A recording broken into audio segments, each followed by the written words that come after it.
Hello. Mr. Polsky, Hi. how are you doing, sir? Good. How are you? Doing fantastic. Hello. Hi. Hi. It's a great, really great moment to have you here. You are very, very, very generous and kind. Well, sir, I have to say it would be you that's generous and kind because basically your milestone got us, or the milestone that you helped us set, basically got $1,000, €1,000 for us. So Well, I think it may have been um, uh, Tara's the video. Sarah's dirty dog.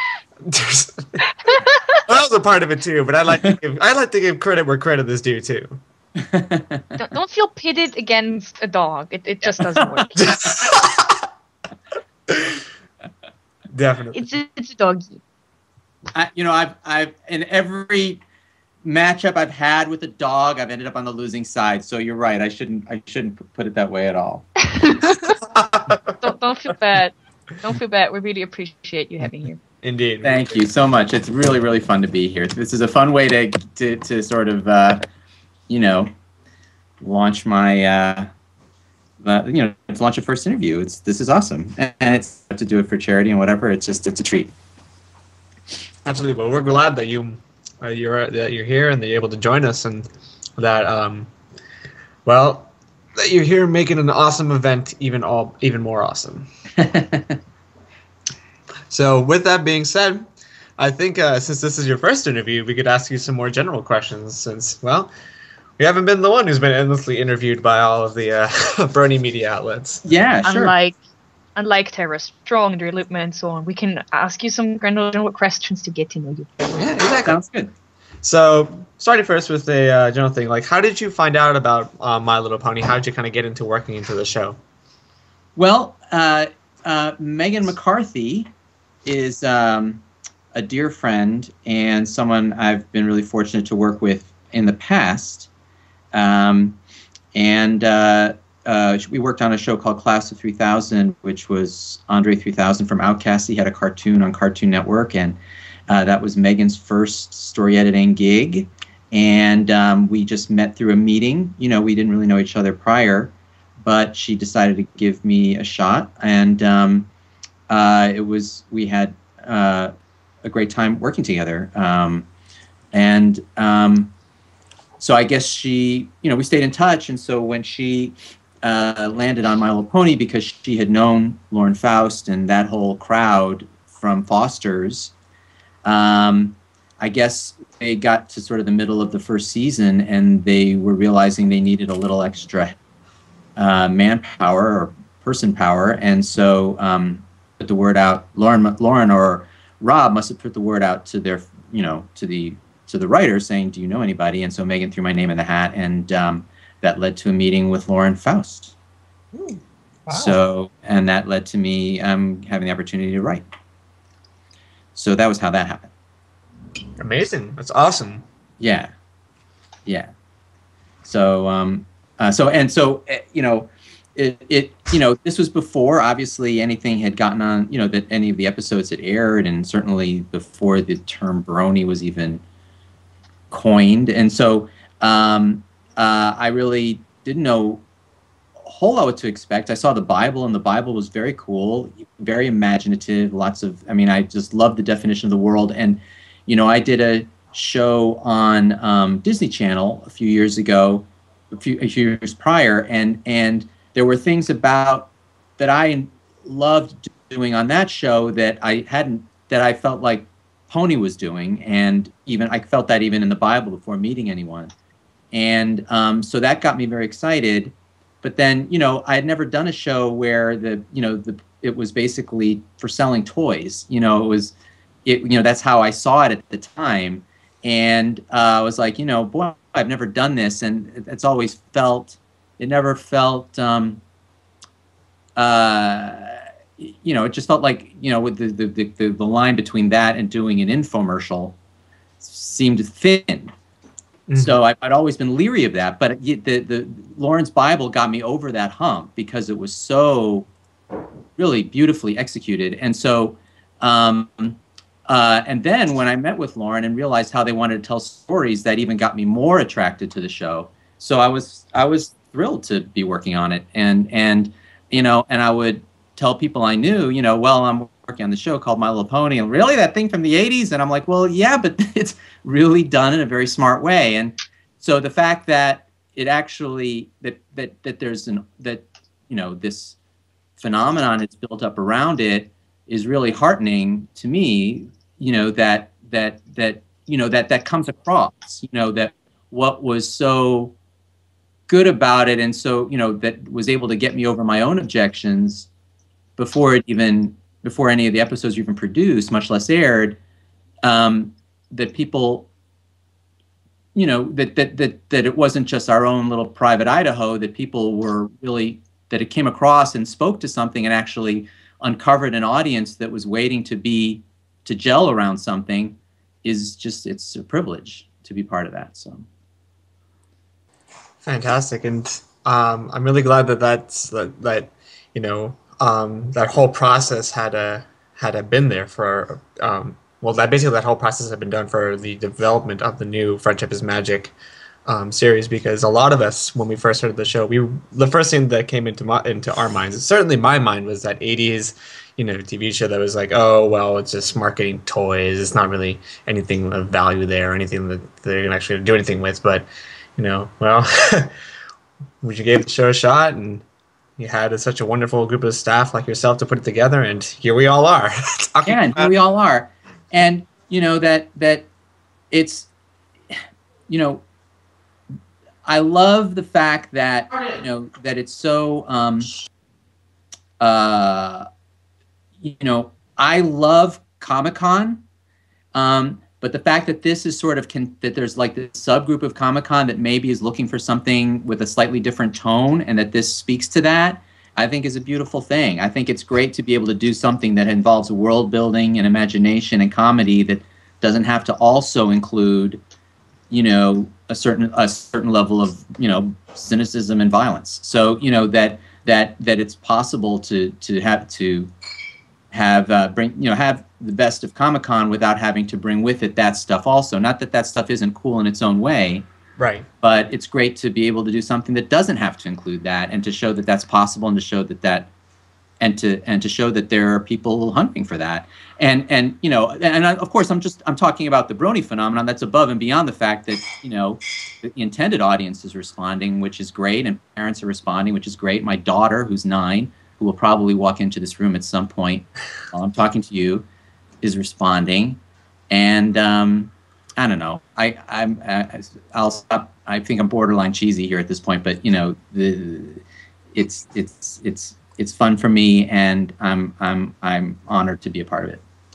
No, I mean, it's really fair, because not a lot of us expected the fandom to emerge from this. It was one thing, you know, that when we had first heard about it, when many of us, I can't speak for everyone here, but when we had first heard about Bronies, you know, we were just like, oh, this is a rather weird group of people, you know, why are they into this show? What could possibly be there? And then finding out about it, and then engaging the fandom on its own terms, you discover this whole world that you didn't even know was out there.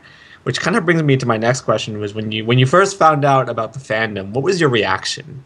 Like, how did, like, when, like, and it could even include like the first thing that you saw about it, or how you even heard about it. Gosh, when did I first hear about it? I think I first heard about it pretty late in the game.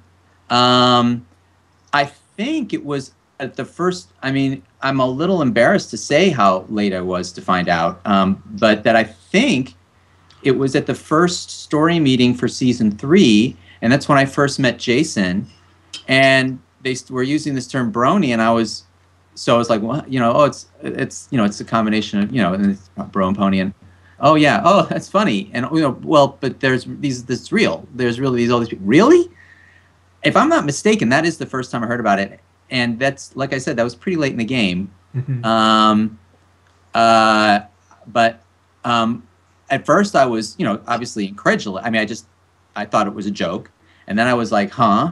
And then but, you know, it was very soon thereafter that I was like, wow, that's fantastic. You know, because I've had the privilege of being a part of some things that have kind of, blown up to varying extents. So, I've been around the business for a long time. So, the fact that that this was happening, I just didn't. I guess a part of me didn't believe that it was going to happen again. And so that the fact that it's happened again, and it's happened to something that's so decent.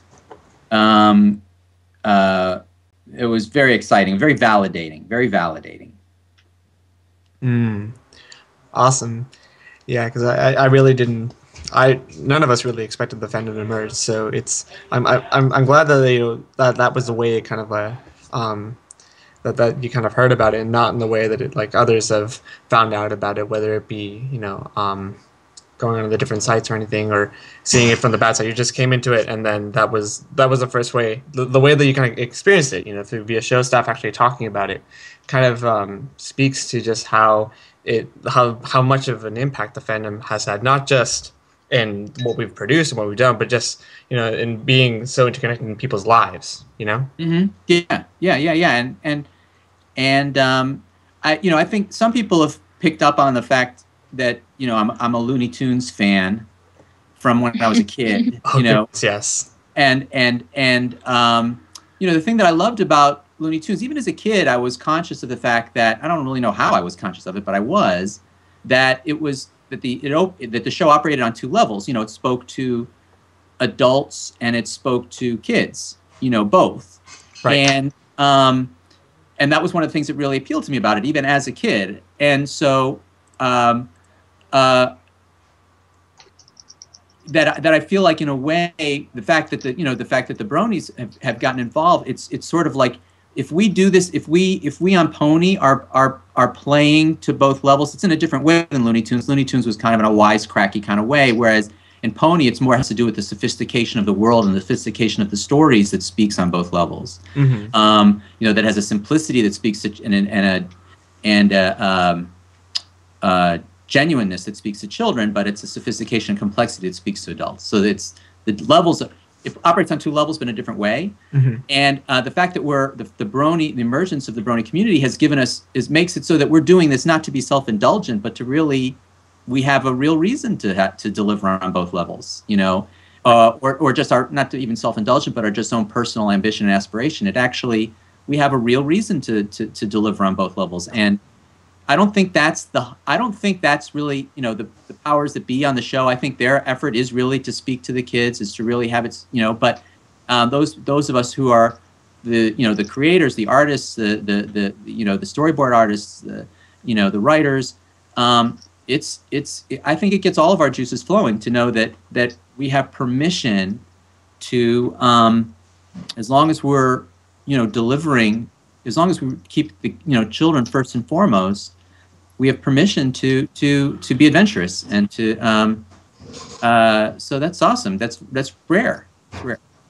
No, absolutely. It's very rare. It's very, very rare that you see something like a show like this kind of encompassing elements that you wouldn't expect from a show about ponies, Mm-hmm. And what I think is also simply amazing is that the staff that you have done about this, you can say, to those who don't always regard it as serious, or those who just like brush it off as like, well, this is a serious thing.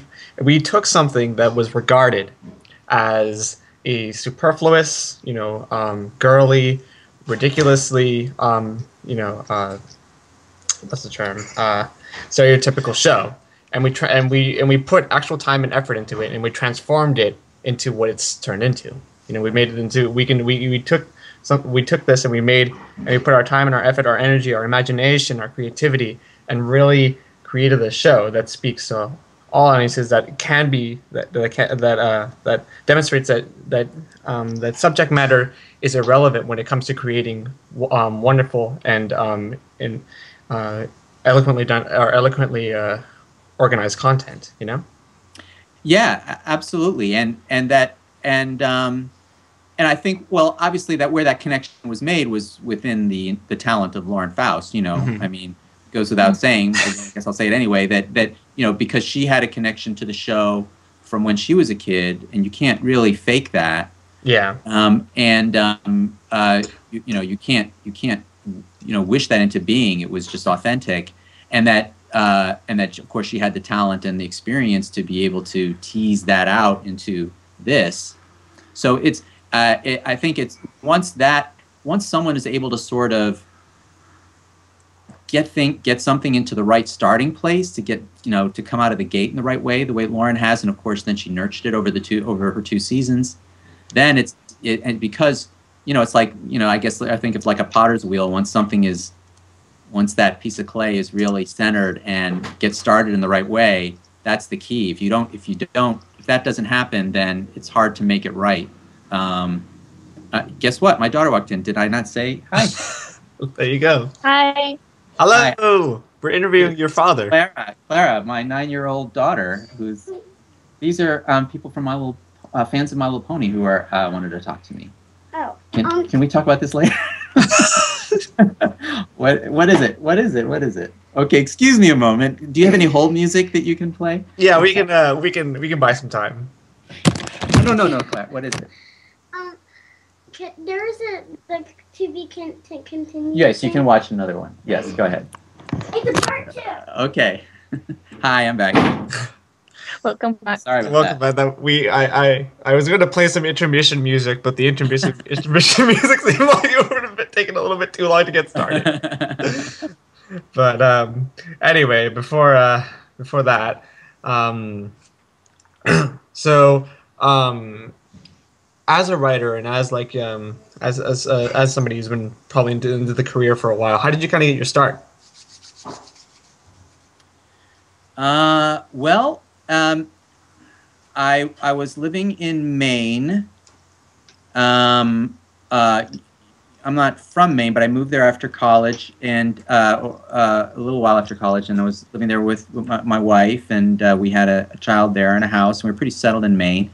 But I kind of was getting burnt out. I'd done social work for a while, and then I got burnt out on that, and so then I was doing like telephone sales, like call this 1-800 number kind of thing. And and then I tried to get people to give up their credit cards and buy whatever we were selling. And so that wasn't, I didn't really see myself as like doing that for the rest of my life. So I ended up getting back in touch with an old friend of mine from college, and I had done a lot of comedy and theater in college, and so I was pretty well known for that. And so I'd stayed in touch with people, and then I just and this friend of mine had broken into the business out in LA and just happened to get a head writing job on a show that hadn't aired yet on MTV, but ended up being singled out. I don't know if you remember that show. It launched Jenny McCarthy's career. Chris Hardwick was on it. But anyway, it was a dating show on MTV. So, but I had been writing poetry for a long time while I was up in Maine and been published. And so I kind of like sort of sharpened my writing chops sort of through that means. And it ended up coming in handy when I was writing these sort of comical questions and categories for this dating show. And so I ended up, when my friend invited me to sort of freelance, and so it came in handy in that way. And then they started buying a lot of my stuff, and then a position came open, and they asked me if I wanted a job. Not really, the producers, that is my friend's boss, and they not fully realizing that I live 3,100 miles away with a wife and son and a home that we own. We kind of, it felt like one of those sort of once in a lifetime opportunities. And so we I said, and we talked to my wife about it, and we said yes.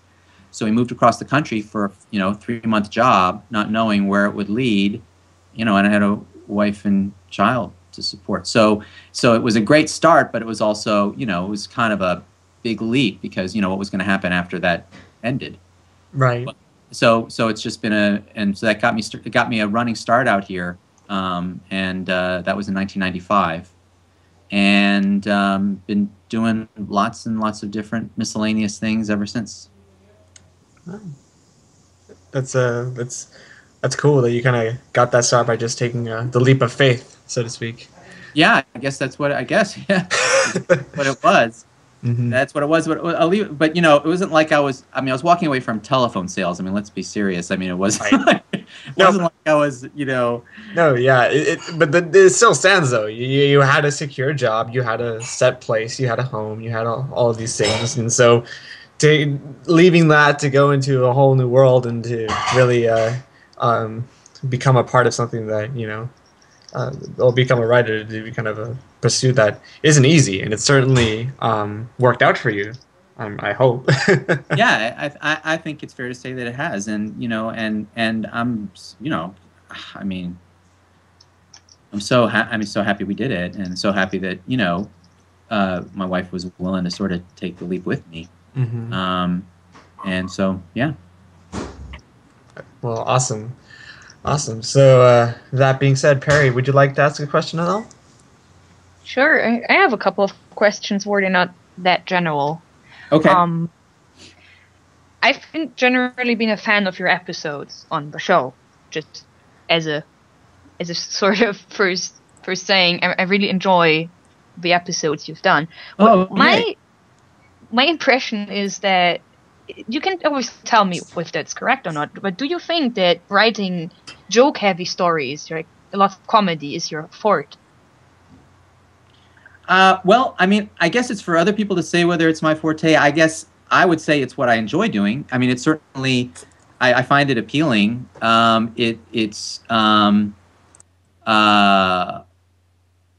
So, I mean, I hope I'm good at it because I like to do it. So, it's just what I've noticed. That I feel that comedy-heavy stories seem to be, I don't know, it seems to be what you do best, because I've really enjoyed the jokes in your episodes a lot. Oh, thank you. Yeah, I think it does seem like where I can sort of shine in a more specific way, I guess. You know, I don't want to feel like I'm limited to that necessarily, but it certainly seems like where I've had the most made the best connection with the audience for sure. Do you have any specific idols or people you look up to in terms of writing? Oh, wow. Well, there's a lot of different, it depends on what kind of writing I guess you're talking about, because there's a lot of different kinds of writing that are interesting to me. I mean, there's feature film writing, there's joke writing, there's sketch comedy, there's, I mean, and in all these different areas, I have different favorites. Was there like kind of was there an area that you were most specifically interested in? Like comedy specifically, like stand-up? Well, yes. If you don't want to be limited to that, I can understand. But well, no, I don't know. If I would be the most curious about that, because, like I said, I think jokes are really your strength. So I would be curious, what inspires you in terms of comedy? Oh, in comedy, well, I mean, I love watching Saturday Night Live. You know, if I'm kind of feeling a little funky and I can't really kind of get into sort of the comedy writing headspace, I'll just watch a couple of clips from Saturday Night Live, and it'll kind of get my engines going again. So I mean, and I think there's the past 10 years have been amazing. The level that they're working at. I'm a big fan. I mean, I wouldn't necessarily watch this if I'm writing Pony, but I love Louis C.K. and I've actually been lucky enough to work with Louis C.K. and so he's kind of a personal inspiration to me in that there are times when my career hasn't been in the greatest position, but I know that he's someone who took a special interest in me, and so I figure, well, if someone like that did, then maybe I should keep going. And also, he's a guy who had some rough periods in his career, and he kept going. So there's that. I guess he's an inspiration to me, maybe not so much because of his voice, but because of who he is and the relationship, that we've had. Even though I don't think he would. I mean, it was just on one show that we worked together. I'm not even, but it meant a lot to me. Let's see. In feature film writing, a lot of the stuff that inspires me, I guess a lot of the stuff that inspires me is kind of more adult. But in cartoons, the stuff that inspires me, I mentioned Looney Tunes. Huh? Hello? Yes. Did I lose you? Oh, okay. We can still hear you. in cartoons, I love Pixar. I love DreamWorks movies make me laugh. My family, we stayed on New Year's Eve. Not this last one, but the year before, we stayed up and watched Puss in Boots together, and then we watched it again, and then we watched it again. We watched it 3 times, and it's like our favorite New Year's Eve. I love Calvin and Hobbes. It's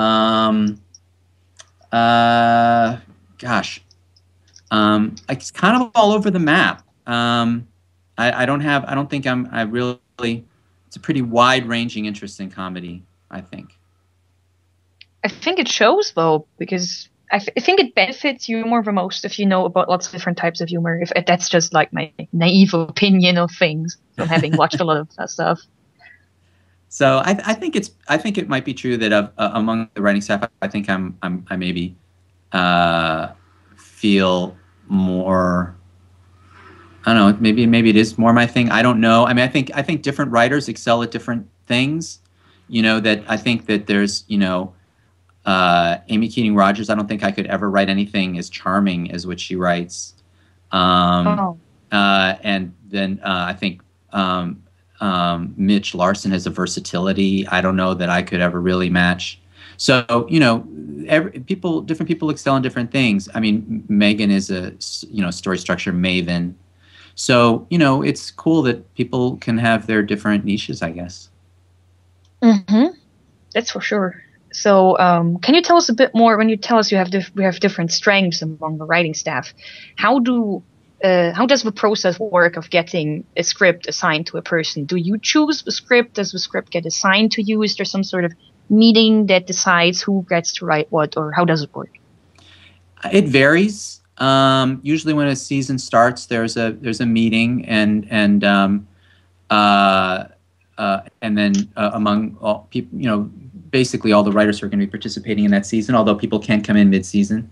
And then I guess a bunch of ideas are floated, and then meetings might be convened over the course of a season to sort of, reboot that process. But premises can also come up individually and be assigned. Maybe Megan comes up with a premise, or say Rob and Lauren did, and we'll assign it along, in midstream. It can happen in a few different ways, and sometimes premises come from the writers. Like, sometimes a writer will come up with a premise, and that premise will be given to somebody else, and then I've had that happen where I'll come up with a premise, and so that premise will be given to somebody else because of scheduling or whatever, and then I will be assigned a premise later on, and it's fairly fluid. I think that. So it's. I mean, I think that gives you a rough idea, but it is sort of a fluid process, and I think sometimes writers have a hand. Sometimes because there is and sometimes story meetings are convened where Megan will meet with writers at once, so we're helping each other's stories, even though we won't be credited on each other's stories. So there is a certain amount of cross-pollination between writers that isn't necessarily reflected in the story credits. Mm-hmm. And it's a thing. It's a big team effort, you would say? Kind of. I mean, not, it's not like having a staff that meets every day in the same room together and eats lunch together, and it's not like that at all. I mean, so a lot of some shows are like that, and some animated shows are like that, but Pony is not. But I think there is a healthy cross pollination between the writers. It isn't as siloed as it may appear from the writing credits, and the fact that it's freelance. Everybody seems to be open to working with each other, and we do have, we are sometimes together and have the opportunity to do that. But for the most part, the writers are separate, and we're working from our homes and separately, and so. But there is some collaboration there. There's some overlap there, and it's a nice balance. So. I know I'm probably getting into pretty nerdy territory here, but I'm just curious about it. Your efforts on this season's episode include an episode with Discord, and he's my favorite character. So I just have to ask this: how did you get to write an episode with a character this big, this popular? You mean how did I get it? Mean like how did I end up being the writer on that episode? Is that what Yeah, you're? exactly.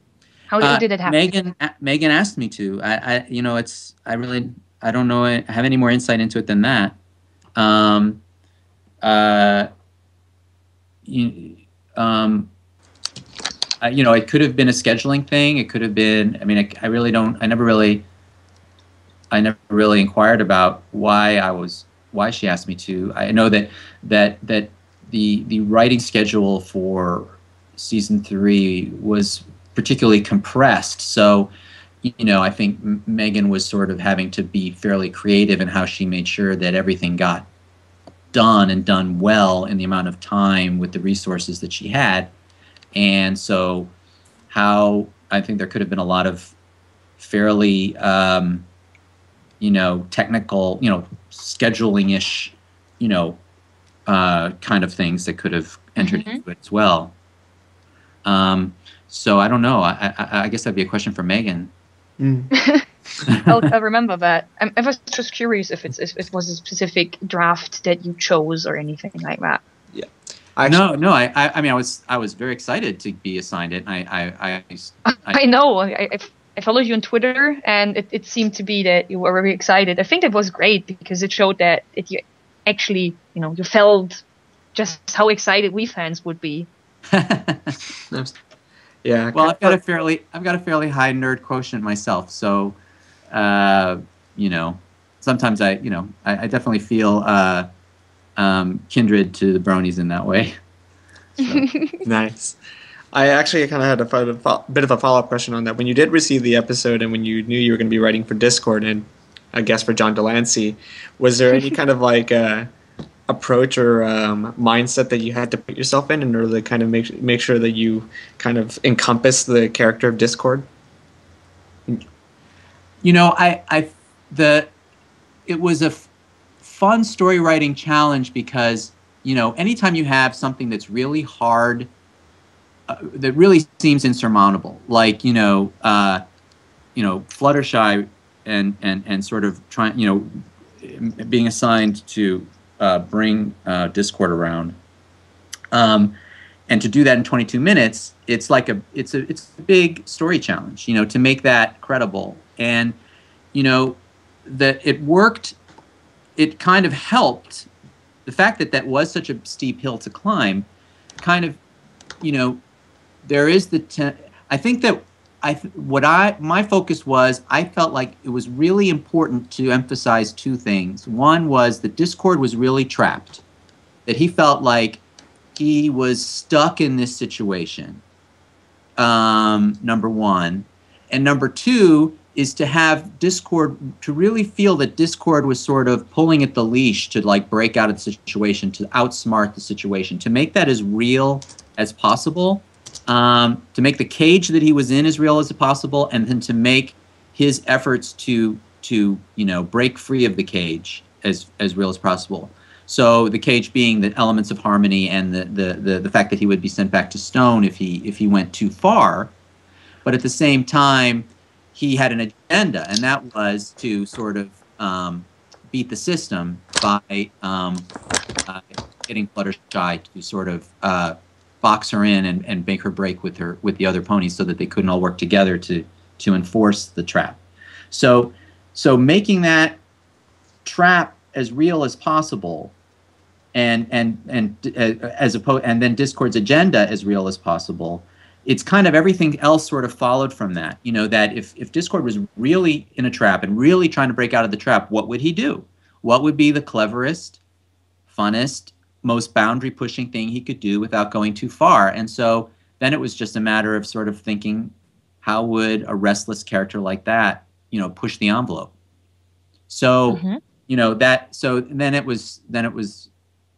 that was kind of, I guess, if there was an approach, that would have been it. To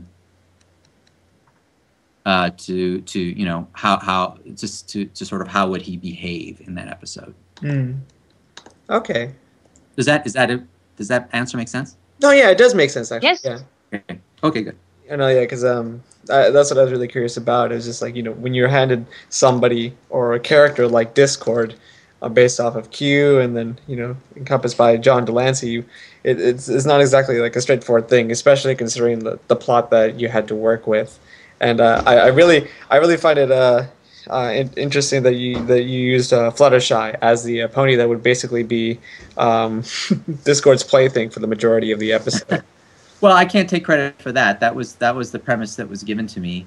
But it was I'm happy that it was Fluttershy. It seemed like that was it seems like the most unlikely pony, and so then for her to prevail, very. I thought it was a satisfying. For me. It was like I wanted to also make that as real as possible too. That Fluttershy, that it was a real win for Fluttershy, that she really earned it.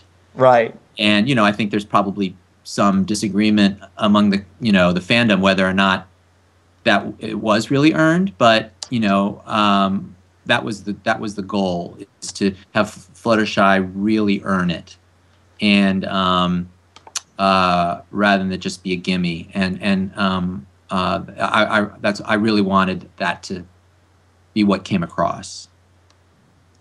Okay. And it was for the record, it was a fantastic episode. I think. Oh yes. It was one of. I enjoyed it. Yeah, a it was. lot. I think it was one of the best of the season. Thank you. Well, let the record show. Let the record show that Dave Polsky has written one of the best episodes for season 3. Yes. And so it shall be written. And so it shall be written. Thank you very much. Appreciate that. We also have some questions from the audience, so I would Okay. like to ask you one. Have you ever had writer's block? And when that happened, what did you do about it? Writer's block. I don't. I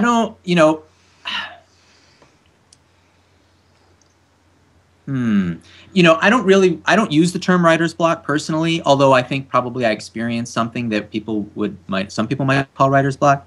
Because I don't believe, I think writing is a process like any creative process, and that process has its ups and downs, and its slows and fasts, and it ebbs and flows, and it's subject to its own mysterious rhythms.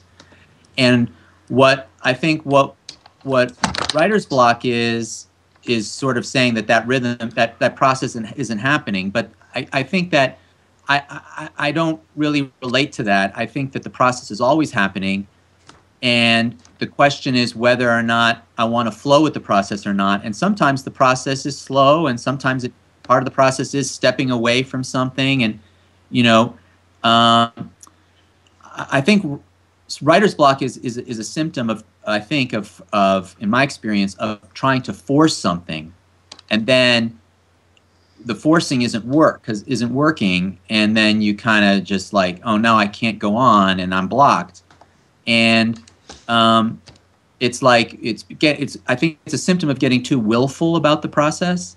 But if I can find a way to sort of ebb and flow with it, and have fun, and take breaks, and come back, and then put my butt in the chair, and then grind something out, and then see where it is, and if I can allow the process to be a little mysterious and capricious and flow with it, then I find that block doesn't happen. Meeting deadlines is sometimes a challenge, but then you just bear down when you have to, and I think the key is to make the process I think the key to dealing with writer's block is to enjoy the process and to be persistent about the process.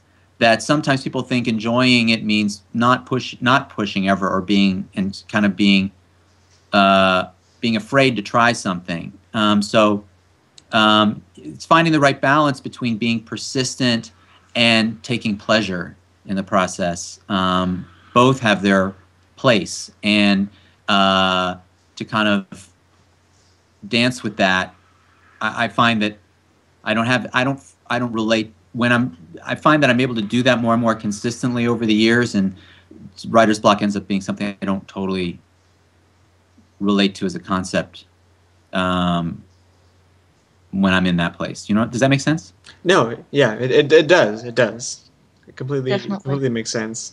So just to kind of recap on kind of what you said, you're saying that instead of like trying to focus on trying to resolve that block when it comes up, or trying to find specific ways of addressing it, you should focus more on a bit of like the process itself of just writing and then doing it, and then using elements that are using elements that you're both experiencing when you're writing, and outside elements that kind of helps influence the process in some ways, whether it be talking to others, or like trying to take a risk on something, or just going through with it, and then letting what others figure out about it to kind of just reach that end, as opposed to like stopping and then trying to actively work against the writer's block. You're just going to say, I'm not going to be letting the writer's block dictate how exactly I'm going to be carrying out the process of writing. Is that fair to say, or did I? Yeah, I think it is. And I'm remembering now that like years and years ago, I came across a book called How to Get Ideas by Jack Foster, a guy named Jack Foster.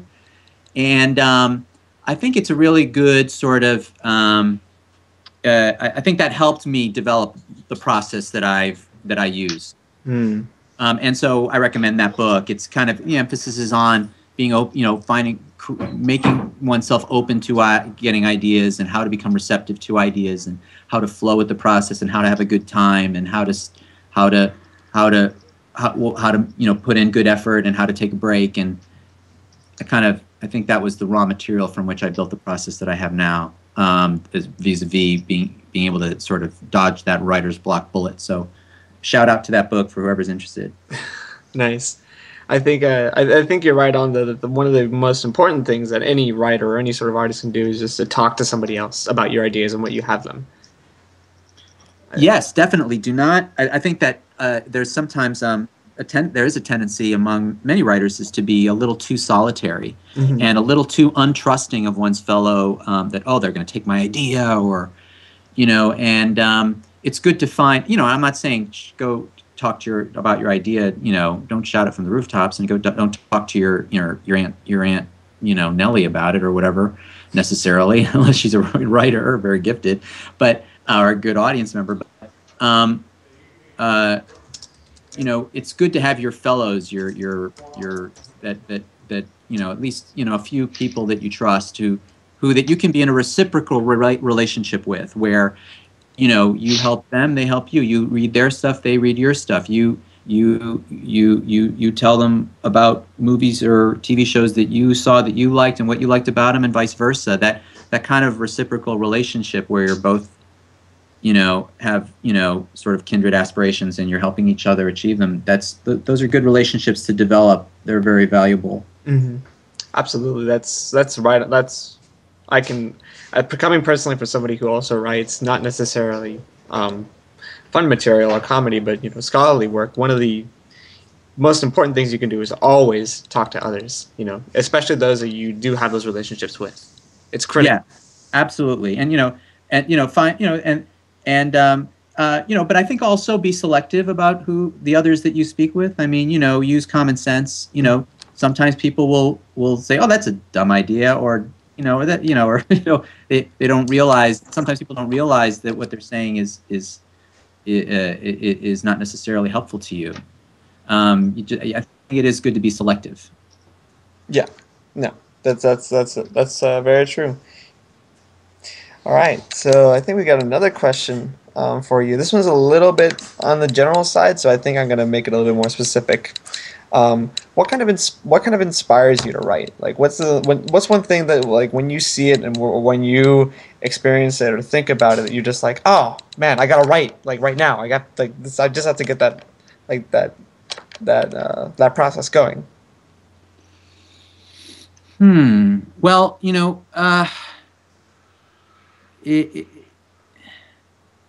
it's been different things at different points in my career.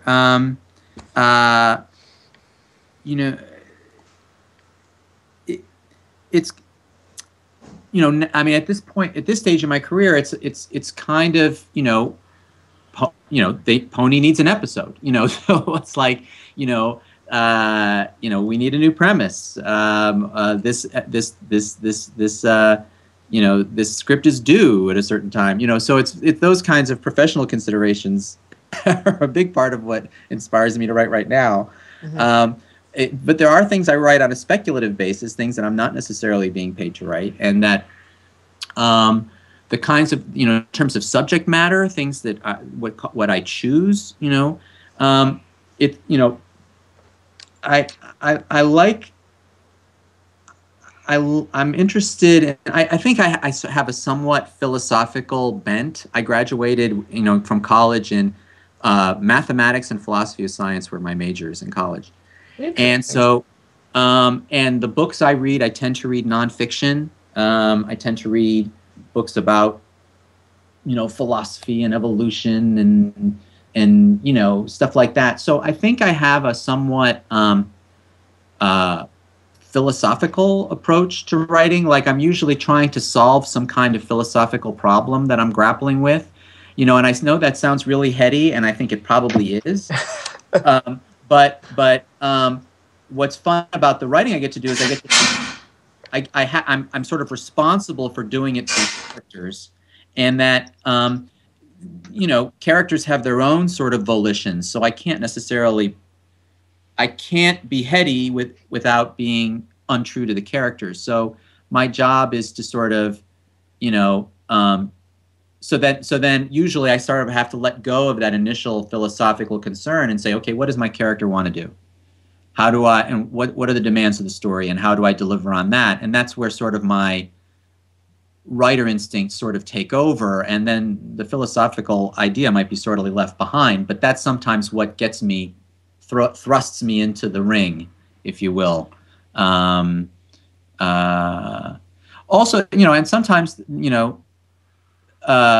it's just loving a particular character, like, a character with a certain quality that I just want to see come alive. In what world would this character live in? Where would this character, that would test this character, and bring out the best in this character, and also allow me to have some fun with this character, make some mischief with this character. That's a lot of times, sometimes it comes from that place too. And a lot of times it's trying to emulate things that I really love, like to emulate a Pixar movie, or the exuberance of SpongeBob, or things that I've seen executed so well that I'd like to say, hey, I'd like to try that. I'd like to see if I could do that, or in what context I could do that.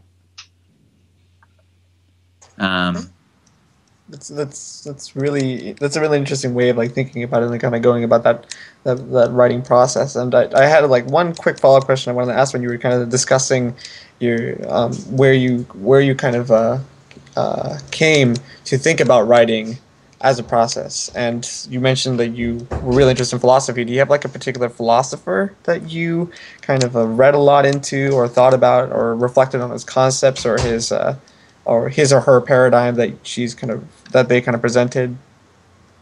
Well, I'm a big Ralph Waldo Emerson fan, and so who I think is, sometimes people think that he was just he just said things that were meant to be put on needlepoint, and I think that's not true. If you ever really read his stuff, that it's not nearly as sentimental or trite as his reputation sometimes is in some circles.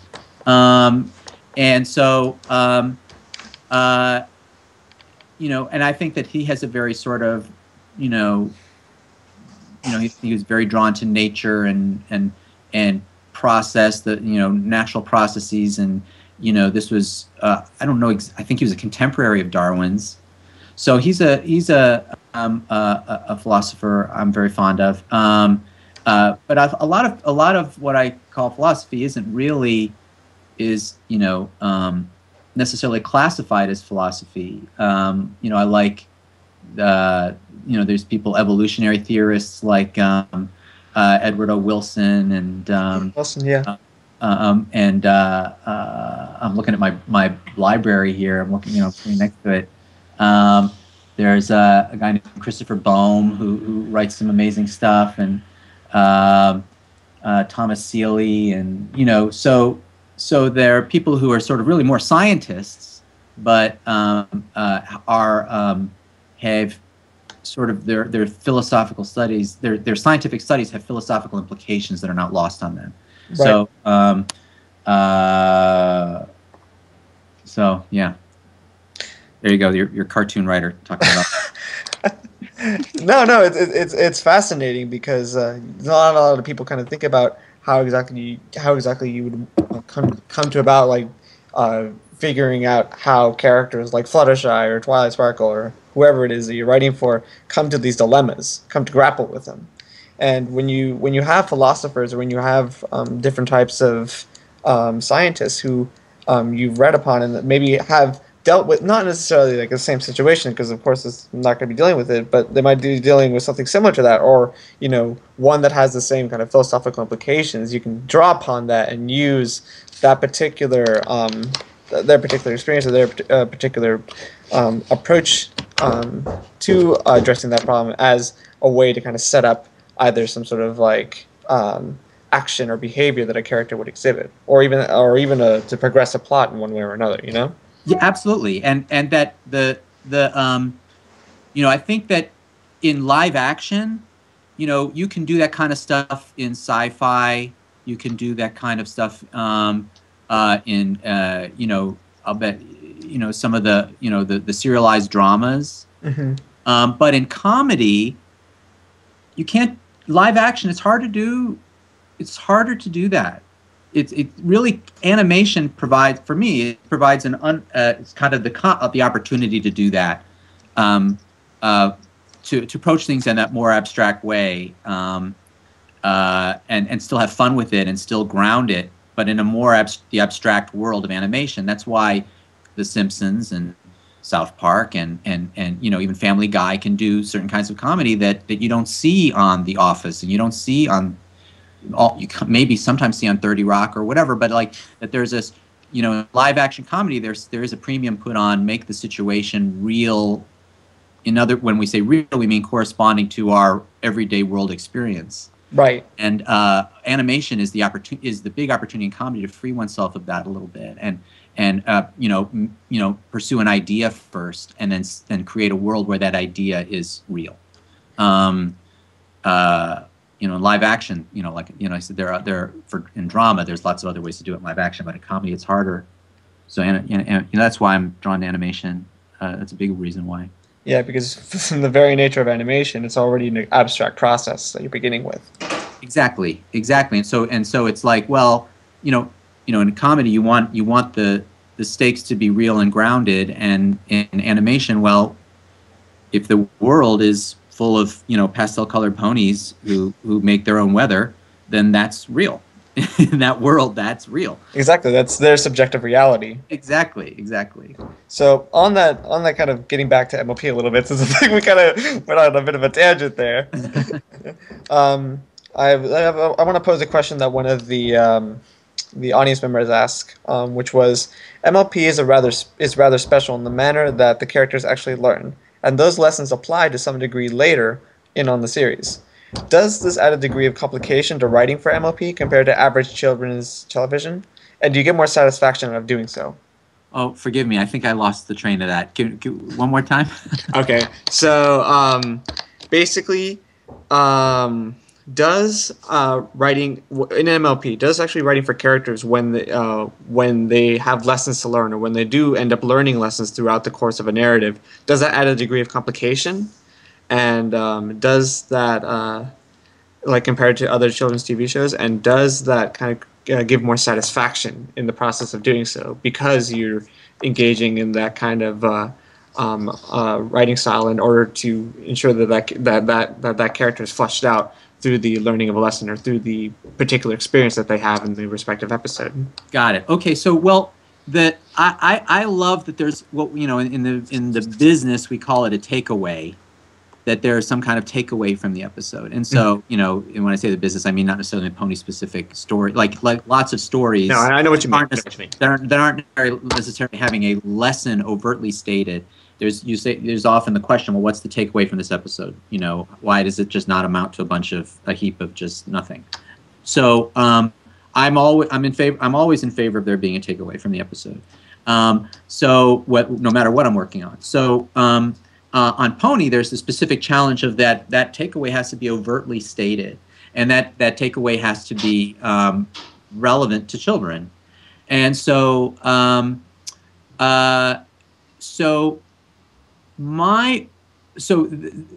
so those two things, that's, yes, that is satisfying to me. And a story that doesn't have a takeaway, whether or not it's explicitly stated, is always inherently unsatisfying to me, whether I'm watching it or participating in making it. Mm-hmm.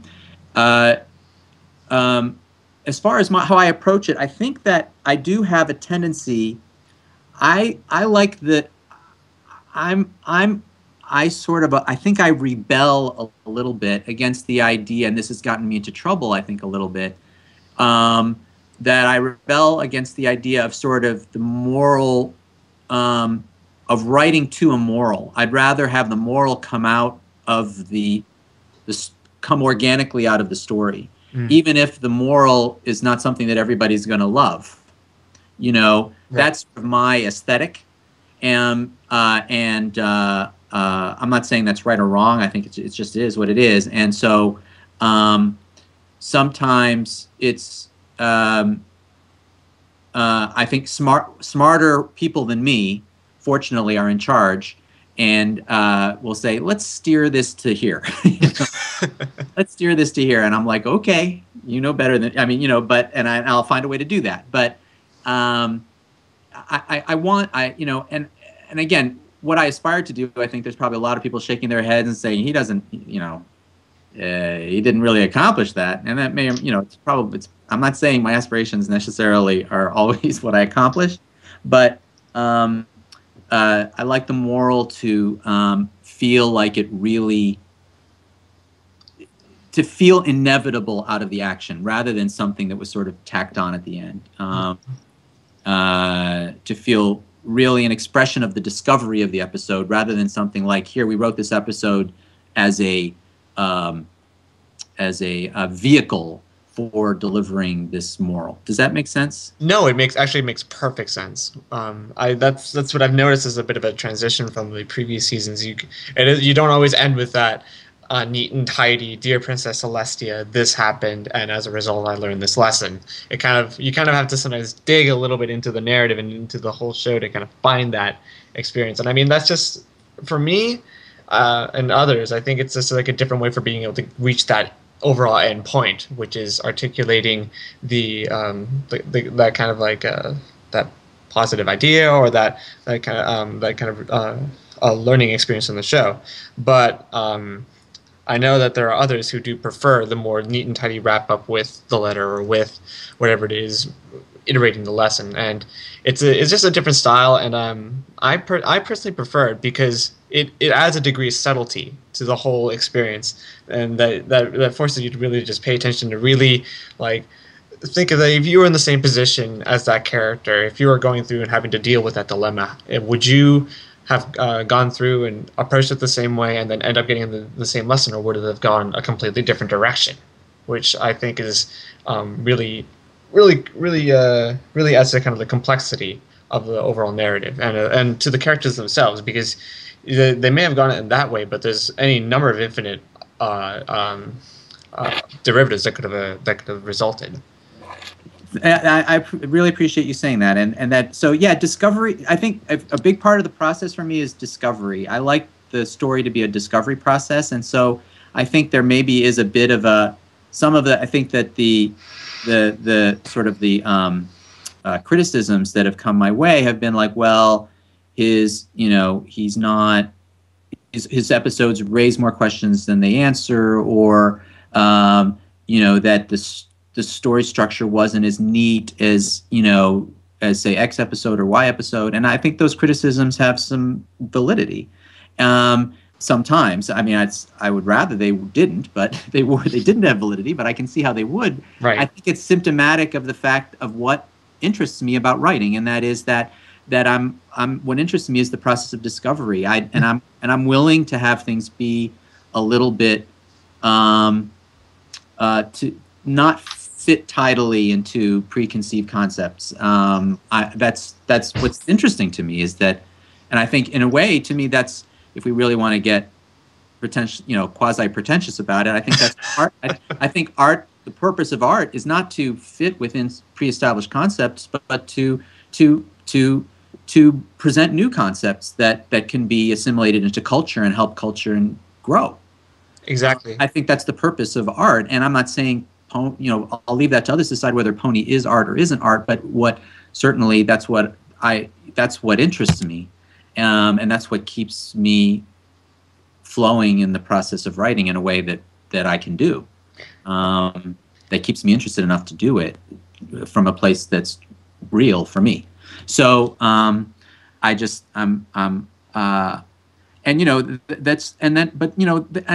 keep saying me, but it's, I have to say that Pony is a collaborative process. I mean, I'm working with amazing people. Megan McCarthy is really amazing. Mm-hmm. The people at Hub and Hasbro and DHX are amazing.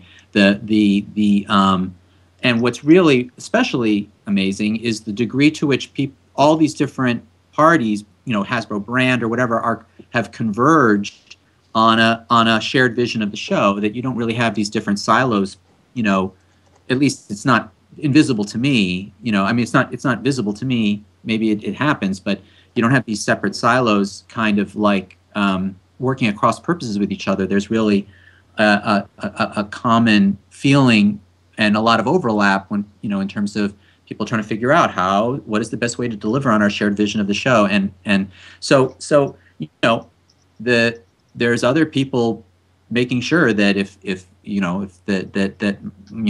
my episodes and everyone's episodes conform enough to what the Pony template is, to whatever that may be. So a lot of what's good in my episodes doesn't a lot of the, if my episodes work, I can't take all the credit. And if they don't work, I can't take all the blame. So, No, I understand what you mean. And I really appreciate that kind of open-ended idealism that you have going on there, that where you don't want to just neatly organize everything and then set like that set outcome at the end of each episode or at the end of each narrative or with each character's decision, because in reality, especially in human reality, that's never the case, because there are any number of infinite outcomes that could result out of one single action, and you can't. And simply because you had that one thing happen and you want to kind of see that set end doesn't mean that it has to always be that way. Mm-hmm. Especially when life itself doesn't always take that approach, where you go out and you do your thing, or you engage in that action, and that outcome may happen, but another potential outcome could result at the same time as well. So it's really fascinating to think about, and I think that when it comes to creating stories or narratives that kind of tackle and wrestle around with that question, it makes it all the more fascinating for me, and I'm sure for other individuals who might be watching the show as well. And in a way, that's what I kind of appreciate and what I've noticed from your style whenever you do write, when that kind of like ambiguity comes out. And I also personally like the whole just like structuralist, like the whole structuralist versus flexible debate that you had kind of going there from just saying, do you like write in the set structure? Do you go in that way, or do you exit out of it? Do you explore a little bit, and do you play around and make everything so that you don't have that? So you may kind of like annoy certain people, or you may make it so that it's like it's not the formula. You don't follow the formula, but when you don't follow the formula, unusual and sometimes unexpected results can happen. And when those unexpected results happen, most of the time they can be very interesting and good. Other times they're not, but that's just the way it goes. So yeah, and I love that. I love how you put it, and I love that push me pull you kind of relationship between structure and the sort of untamed creative process. Like I love that tension. I think that's where stuff gets made, is in that tension. It's not like saying, well, I'm just going to go one way or the other way. Right. It's really in the tension between the two, and saying that that tension will never be reconciled, and thank goodness it'll never be reconciled, because otherwise we'd never be surprised. Exactly. And sometimes you really don't want to reconcile that tension, because if you do, then you leave things the way they are, and when you leave things the way they are, problems can arise, as we sometimes see. Not necessarily in ponies, not necessarily in pony, but like, you know, in our world as it is. When you say that things have to be this way and they have to resolve this way, well, you know, there are going to be consequences of that, and those consequences can sometimes adversely affect people. So, yeah, even if the way that something has to end is desirable, even if it's what we've deemed as positive, if we try to force it, it's, you know, it risks being, you know, there are risks associated with that, and it's not the ends don't always justify the means. Exactly. A positive end, if the means are not legitimate and honest, then it compromises the end. You know, right. So that's a tension that always exists too, and I think that's, you know, but at the same time, I love the ends of Pony. I love what Pony aspires, you know, it aims to be. So absolutely, they're great ends, and so but you know, the fun is finding a way to achieve them that doesn't feel pat, you know, and so that's not always a straight road. You know, it's not always a straight road. Yeah, no, there's always going to be tangents or different directions that you're going to drift off into, and people might criticize you for drifting off in that direction, but you know, you would never know if you hadn't drifted in that direction to begin with. Right, and also that there were, you know, if I drift in that direction, it means that, and it got on the air, it means there were enough other people who agreed with that direction. Exactly. You know, so. There are people who appreciate that and will look at that and say, "Oh, you know, that isn't how I would have gone about it, but that's interesting that he went about it in that manner." Right. Yeah. So, well, I'm glad. It's always heartening to hear that it's, you know, that what we're doing speaks to people. Yeah. That might just be me and my postmodernist perspective coming through. You know, no. I think it speaks to a lot of people. Otherwise, we wouldn't be here and doing the nation cause in the name of Pony. So. Yeah, no, and that's the really, really crazy thing about it. It's where you can take, you know, you take, and you said that you take your one thing, you take Pony, you take My Little P, and you push it into these directions that you would have never seen it see it gone. And if the intention is genuine and positive and will have and is to enhance the overall spectra of MLP and of the whole experience, then, you know, that's a wonderful thing. And that's what we've seen with all the art that's produced, all the music, all of the inspirational projects, and excuse me, sorry, all the kind of like explorations and discussions even that you see. So it's really amazing. And what I really hope to see one day is to kind of to keep is to kind of maintain this ability to talk about how and why Pony can drift in these different directions, and why it should do that, as opposed to having that set formula and then pursuing that set formula every single time, and then leaving it as that. Yeah, and the only thing I would add to what you're saying is that the other key ingredient is that we are accountable to children. Oh yeah, absolutely. That adventurism always has to come back to we're accountable to kids. Right. And so that doesn't mean that we treat kids like they can't appreciate something with sophistication, because I think that kids are able to appreciate a lot more sophistication than most people are willing to give them credit for. But that's our that's forces us to be to stay within ethical bounds and in a very healthy way. No, yeah, absolutely. That consideration is there. You're accountable not only to children and to those other fans of the show or to those other people who partake in the experience, but you're accountable to the society. And, you know, without accountability, well, you're going to have a government like the one that we have now. Just to throw in a bit of political commentary in there. Anyway, since we have been discussing a little bit, I think we should probably take a few questions, if that's all right with you. I have a question that I saw in the audience that I was going to ask anyway. And since we're speaking about things that specifically pique you in your work, things that you enjoy the most, What would you say was the episode that was the most fun or most interesting work on that you've done for My Little Pony, and why would you pick that one? They've all been fun, and I stand by every one of my episodes, even the ones that have not been as well liked. And however, in terms of when you say fun, I have to say Too Many Pinkie Pies. That was just joy from top to bottom. And and when I saw what DHX had put out, I have to say I was just overjoyed, and I just laughed hard in a couple of places that I was not where they surprised me. And I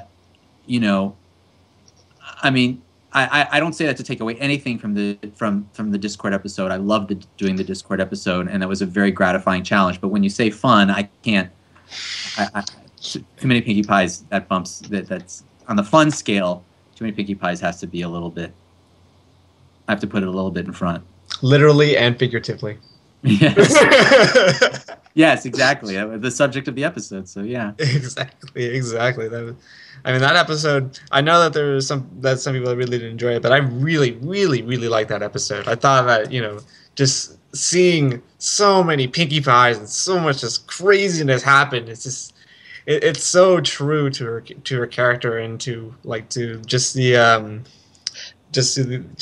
whole experience of this crazy outside world of our own that's full of energy and parties and ridiculous adventures and whatnot. And I just really, really, really like the fact that you wrote that episode, and that we got the counterpoint to the mind thing from Finding Nemo now. Fun.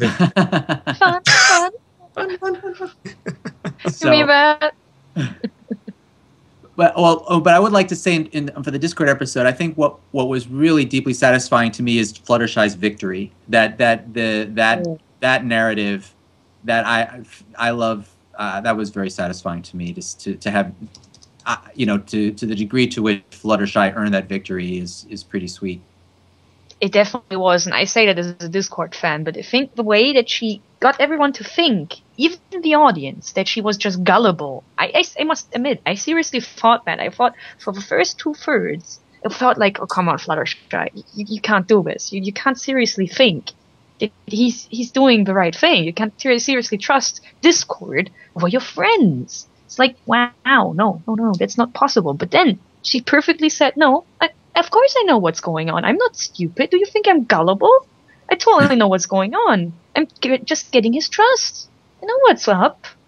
I think that was an amazing moment, because it not only showed that Fluttershy as a character had grown, because in season 1 she would not have done that ever. She would have just been like me, and not gotten anything done. But that little scene, those 10 or 15 seconds it took her to say that, I was like, whoa, damn, Fluttershy, you just got all these respect points. Yeah, all of them. She recognized exactly what the scheme was, and she knew that in order to get through and to reach Discord, she had to play along, and she was able to turn it on top of him, and it was brilliant on her part. I call it Machiavellian. It's just it was so wonderful to see that for Fluttershy. So the way I looked at it is that she was being true to her element. Like that she was, she was being true to herself and true to her element, even though it created tension between her and her friends, and tension between her and fulfilling Celestia's assignment. So that's kind of what I took special pleasure in. Mm-hmm. Yeah, and you rightly so, because it was well executed. But I think there was another question here that I was interested in asking you. Let me see. Here we go. So many writers in the fandom struggle with creating balanced characters with strengths and flaws that make them human and unique. What advice do you have for making balanced characters through character development? Can can you read that again? I just want to make sure I understand the question precisely. As it's saying, they're saying taking the existing characters, right? Not necessarily characters that I've created from scratch, right? Well, I think more abstractly, how you take into creating balanced characters, and then kind of humanizing those characters, and then being able to ensure that there is a development that's progressed through the different development in the narrative.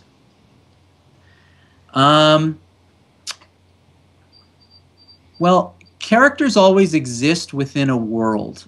And so I think that there's sort of this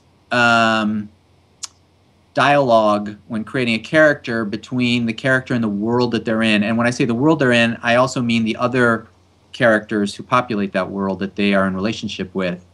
That there's, that you, just like people are sort of products of their environment to a certain degree, characters, I think, are products of their environment to a certain degree.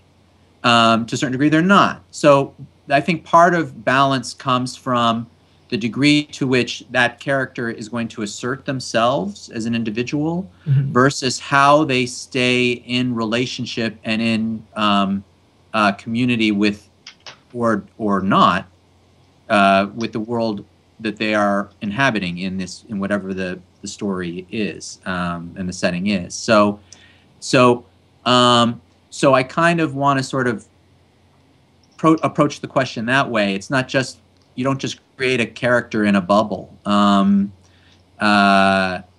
You created a character in dialogue with the world and relationships they're in. So that said, with a character, you think about what is, and this is something Pony does very overtly, is what is that pony? What is the pony? What is that pony's about? What is that pony? That sort of their. What is their person? What do they want? What is their?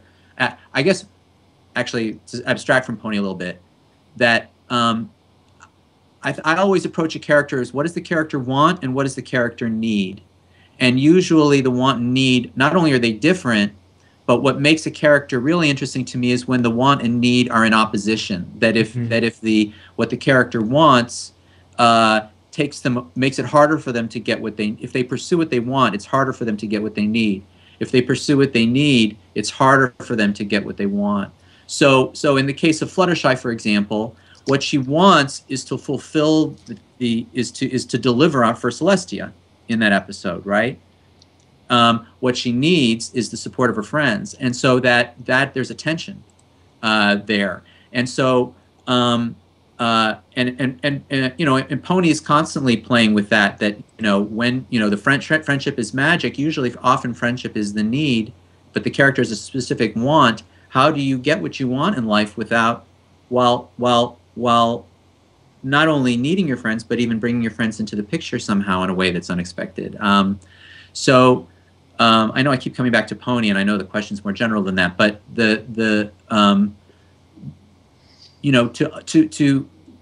I think the complexity of when balance, I guess the question said balance, and I would say complexity as well comes naturally out of the fact that what is this want and need dilemma that's within that character, and how does that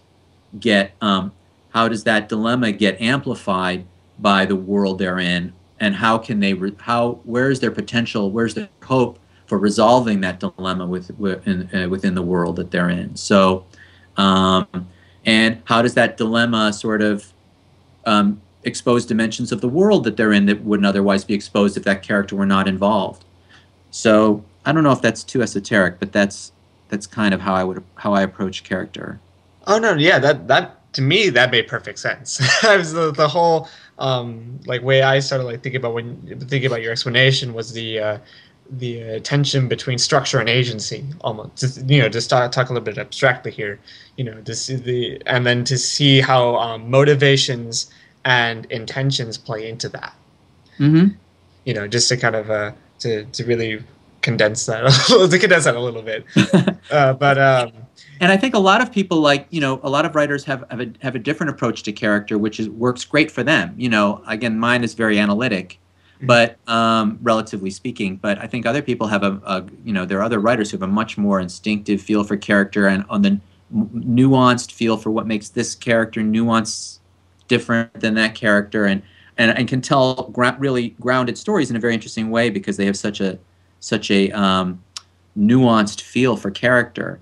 That's not. I don't consider myself that kind of writer. I consider myself a writer who sort of has a more structural understanding of character, which maybe makes it harder for me to tell small stories, but it gives me the freedom to tell big stories. No, exactly, and that's something that you always need to take into consideration about these different types of epic universes where you set these plots and quests and different narratives. So it's a good balance that you bring to the team as a whole. I think anyway. Oh, thank you. Yeah, but anyway, I did have a question over the I think over a barrel, because when I first saw that episode, I was a little surprised that that for one thing you would actually bring up the whole West, the whole Western civilization encroaching upon indigenous territory, indigenous land, and then creating like that tension there, because in history it's a very contentious topic to discuss, and one that does lead to a lot of anger, resentment, and all that. And to bring it up in all things, like to bring it up in anything like Pony is just it was mind-boggling to me, because I also happened to be taking a class on Californian history at the time, so it's really, really fascinating. And so I was wondering like why if you actually came up with that, or if that was one that Megan came up, that Megan or any of the other storyboard writers kind of brought that in and said you should work with this, and if so, why was that the case? Like why choose that particular topic? Well, it wasn't my idea to get into that area. What was my idea was to figure out how to get into that area, and what I pitched was what I brought to it, and I think why the episode ended up with me is that I pitched the idea of like what the specific conflict was, and that was over, the stampeding grounds that had been sort of now been taken over by fruit trees. And that the sort of the conflict was over who had a right to that strip of land, and right. So that's suddenly that specific conflict gave the area a very specific focus that suggested a specific story, and so when that was what I brought to the table that led to me getting the episode. So so I can't speak to why that area came up. I don't even know how it came up, but that's where my involvement began. Okay. I was merely curious because to me, like it kind of very, very, very briefly and nuancedly touched on a history of conquest and of imperialism that is something that is sometimes hidden or not openly discussed in our society. So I was just like shocked to see that there, and to me, I think it's nice that it is there. That is something that's still explored. Even well, I think that what was again, I wasn't really thinking a consultant was brought in to make sure that the way it was addressed was respectful to properly respectful, and to the parties involved, and I'm very, very glad that person was involved. That said, that that wasn't really my focus personally. Was on saying how do friends deal with the fact that there's two sides of an issue. How do I wasn't so concerned about what the specific issue was. Right. No, I understand what you mean. Always, huh? No, I said I understand what you mean. But that like how do friends sort of how do Republicans and Democrats get along, or whatever, like how do you, if you're friends and you see two different sides of the issue and you both can see that both sides legitimately, that can strain a friendship, how do you bridge that? And so I think maybe that was just slightly too ambitious, maybe an idea to approach so early, and to also the fact that the fact that it's the only episode, it was the first episode to take place pretty much entirely outside Ponyville. I think it was a little bit like one of these things is just not like the others, and so I think maybe it's suffered in the fandom among that as a result of that to a certain degree. I know the focus was on the presentation of Native Americans and maybe how that experience was trivialized. And I think that there's I can see where that criticism is coming from. Mm-hmm. That's not how I see it personally. That I see it more as here's two sides with each with a legitimate beef. Our ponies got caught up in it. How do you work it out? Right. Work it out, and that what was it worked? And in an in-universe way, I felt that they worked it out. And so if you bring outside universe considerations in, I can see how, if I look at it through those eyes, I can like, yeah, okay, I get what people are saying. And I'm not saying, I think those outside universe eyes need to be taken into consideration, and whether they were well enough or not is for others to decide. Mm-hmm. That's just not, that wasn't the story. My understanding is that the story was about how do friends deal with being on opposite sides of an issue. Okay. And whatever that issue may be. Right. And this is kind of like how I'm just saying, like, I was trying to sort of like a little bit of like the reaction of the fandom to that episode, because it was something that not a lot of us were expecting. But regardless, I think that I think that the way that you showed that conflict, I'm sorry, I'm losing my words here. You kind of explored that conflict, especially when it came with the ponies and them and their friendships basically coming into tension over how do you whose side are you on, and what decision are you going to make to that effect? Are you going and how is your decision going to affect your friendships and the results of the situation? And I think that the way you did it was good, and I thought it was I thought that it was definitely an important thing to discuss. And what just surprised me is that was the subject matter that was chosen. Yeah, I can understand, and I think that part of it was just wouldn't it be fun to do something Western themed? I mean, honestly, I think that's where it came from. It wasn't I don't think it came from. And again, like I said, it wasn't my idea to get into that territory, but I think that was the attraction. It wasn't so much let's make a comment on some very painful historical period. That just wasn't the impetus. Right. But I can understand that's how some people received it, and that may have diminished their enjoyment of the episode. I get that, and that's not wrong. Mm-hmm. Yeah, no, it's understandable, but I think that it was still overall a really good episode, and I really hope that people look back at that in a different lens now after you having you talk about it a little bit. Thanks. Yeah, and I think if it was something that was done, in a season 3 as opposed to a season 1, it probably would have gone down a little easier. It's just that I think people were saying we really love Pony, and like wait, this doesn't fit what we love about it exactly. Right. It's kind of like we're just making a home here, and now suddenly this thing's coming a little bit out of left field, and I agree, it's a little offbeat. Mm-hmm. So I think that combined with skirting some sensitive subject matter made it not go down very well with some people, and I get that. I get it. But I think that that exploration and that little bit of risk taking is what makes Pony great. So there you go. There you go. And we would have never have gotten Pinkie Pie in a can dress otherwise. All right, well, Mr. Polsky, it's almost 6 o'clock Pacific Standard Time, and I'm assuming it's fairly late over there. How much more time do you have to spend with us, or do you need to get running soon? I actually, my son has a soccer tournament this weekend, far 2-hour drive away, and so he and his mom. I thought I was going to be going, but I ended up staying home with our daughter. So they're not home yet. They're out having a grand old time having Thai food, I think. So I think when they get home, I probably have to jump.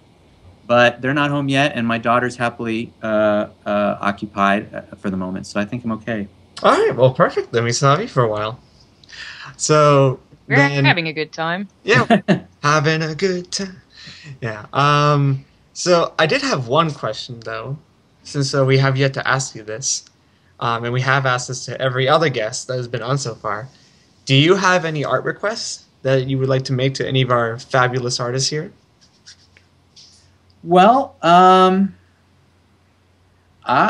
guess it would be fun to have an OC for my Twitter account. Oh, there we go. Oh, I would like to do it. I would please. Polsky needs an OC. Please. I've been drawing some OCs lately because of GalaCon for our new guests of honor. So if you don't mind me taking it on, I would really love to get a break from the picture I'm doing right now. Anyway, do you have a favorite color? I have a favorite color. Huh. I don't know if I do. I'm thinking of Monty Python, blue, no green. But yeah, I don't really. I blue, green, red, yellow, some combination thereof, orange. I don't know. Yeah, it can be. I just colorful. need a good idea for your character's fur. That's all. So I say free reign, however you want to play it. Awesome. Do you have a preference on pony race, whether it be unicorn, earth pony, or Pegasus? I'll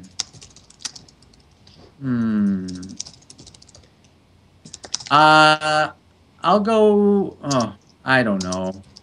Whatever seems to fit me from a Brony point of view. I think I don't have a preference. I think that just whatever seems to be most Polsky, as you understand it. I'm open to whatever. That's a tough one. Damn. There's no hurry. No hurry. Oh no! I mean, there is no hurry. We're just now we're tackling this important, all-encompassing question. Yeah. What race should your OC be?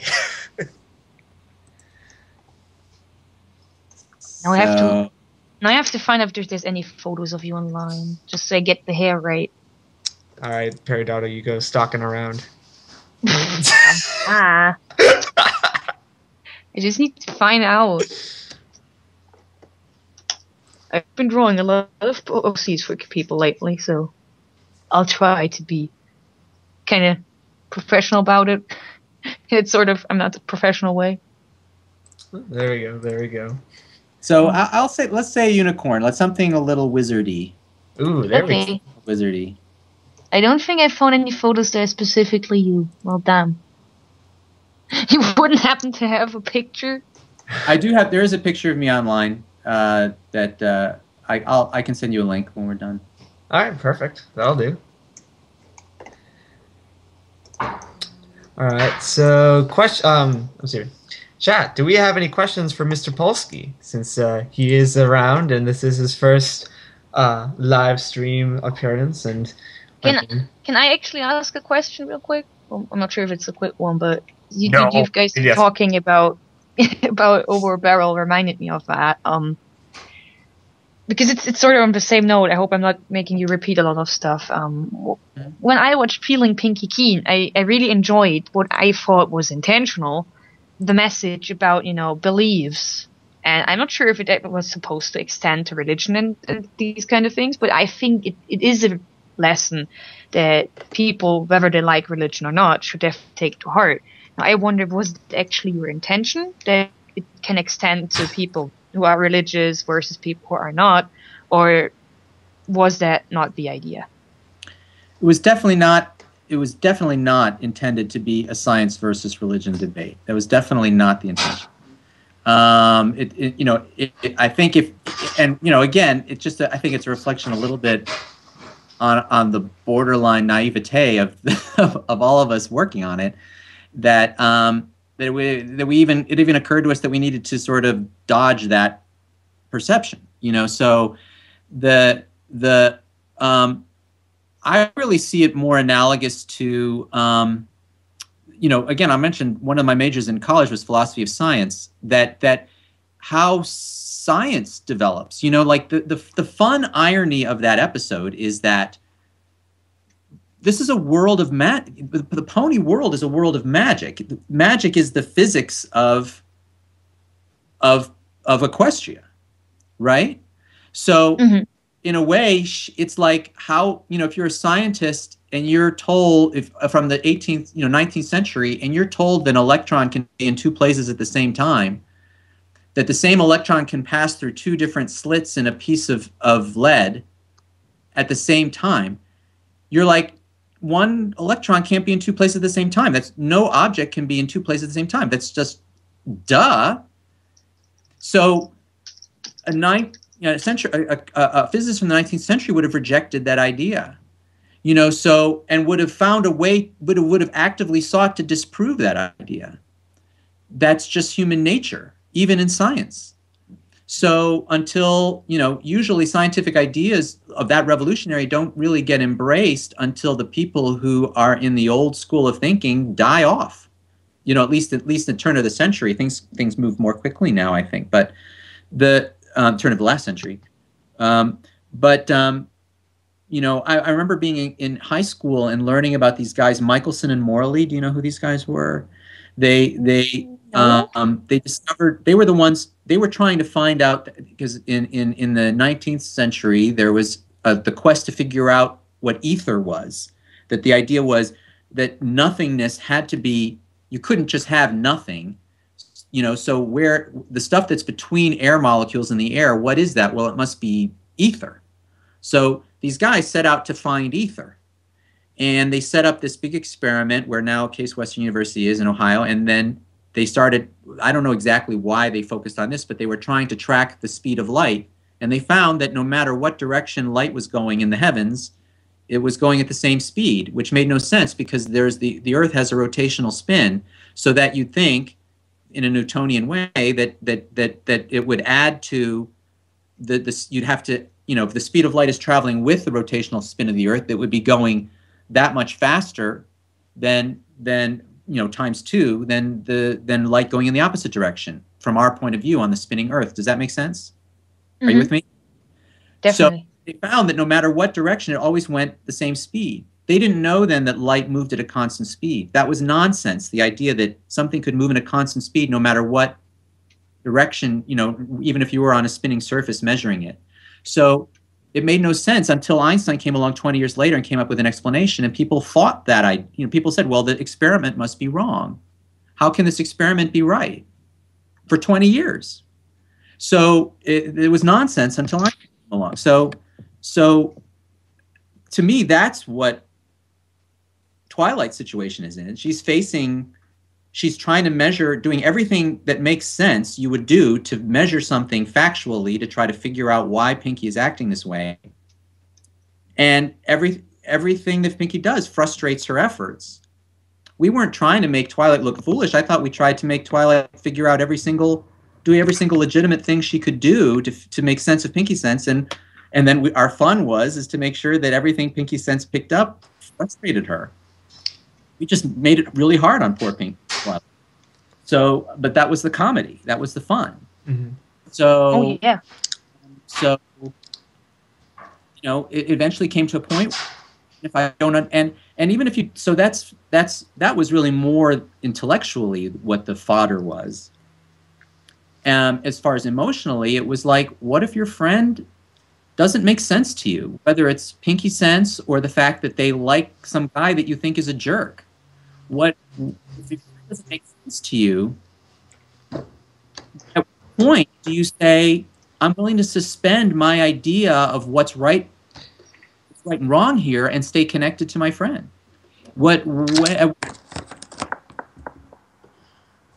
So that was really more the creative soup we were in. Yeah, the other stuff just didn't occur to us. Yeah, that does. Despite that, it does have very, very, very, very diverse implications, and as was displayed by some fans' reactions, has a number of implications that people are going to take one way or another. So, I must say though, I think I liked the implications because no matter if you're like religious or not, or no matter if you believe in what your friends do or not, I think the lesson is very valuable all the same. Because in both ways you can see it, both like major ways that people have perceived. Right. And you can say the lesson is you learn to, like you just said, you learn to trust your friend, even if you don't think what they believe in or what they do is completely your rational line of thinking. Right. So I think as a lesson, it came out actually really nicely because it did show a lot of people a great thing. No, yeah, absolutely. I agree. And I think that the way that you kind of articulate it really hits home on that notion of being able to abandon certain misgivings or like certain preconceived notions of what is right and wrong, or how they should be behaving normally in order to really just to really continue maintaining that friendship. I think that's a very crucial lesson to learn, and it's not an easy one to tackle in My Little Pony, of all things, because there will be people who will misinterpret it. There were, and I think that it's really it really speaks to your ability, and I think definitely your strength in being able to take that question and to create the whole episode that deals with it and that grapples with it, and then take the consequences for what they be. Yeah. And could we have been more savvy about it? Sure, I'm sure we could have.